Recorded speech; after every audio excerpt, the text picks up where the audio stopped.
ବାଡ଼ିରେ ଗୋଟେ କଲରା ଗଛ ଉଠିଥିଲା।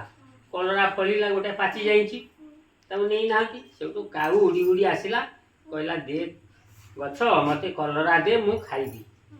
ସେଠୁ କଲରା ଗଛ କହିଲା ତୁ ଯା ନୂଆ କୂଅରେ ମୁହଁ ଧୋଇ ଆସିଲେ ମୁଁ ତତେ କଲରା ଦେବି, ତୁ ଖାଇବୁ।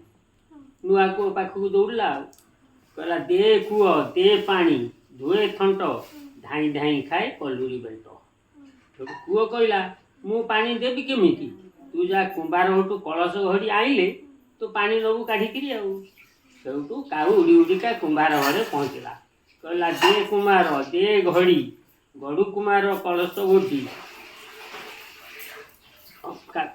କାଢ଼େ ପାଣି, ଧୁଏ ଥଣ୍ଟ, ଧାଇଁ ଧାଇଁ ଖାଏ କଲୁରୀ ବେଣ୍ଟ। ସେଠୁ କୁମ୍ଭାର କହିଲା ମୁଁ କଳସ ଘଡ଼ି କେମିତି କାଢ଼ିବି ଗଡ଼ିବି? ତୁ ଯା ହିଡ଼ିରୁ ମାଟି ଆଣିବୁ। ସେଠୁ ଦୌଡ଼ିକିରି ଗଲା। ଆଉ ହିଡ଼ୁରୁ ମାଟି ଆଣିବାକୁ ଗଲା ଯେମିତି, ସେଠୁ ହିଡ଼ କହିଲା ତୁ ଆଜ ମାଟି ତାଡ଼ିବୁ କେମିତି? ଯା କମାର ଘଟୁ ଦା ଆଣିବୁ, ଯଦି ତା ଦେହରେ ମାଟି ତାଡ଼ିକି ନେବୁ। ସେଠୁ ଗଲା କମାର ଘଟି ପହଞ୍ଚିଲା। ଆଉ କମାର କହିଲା ଦେ କମାର, ଦେ ଦା,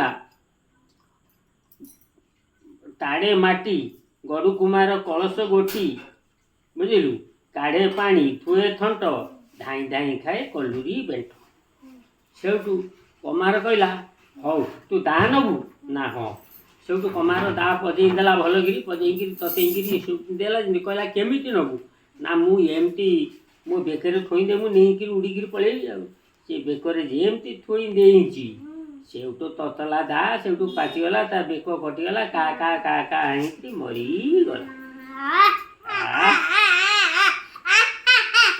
ଏବେ ଗୋଟାଇ ଚଢ଼େଇ ଦଉଥିଲା।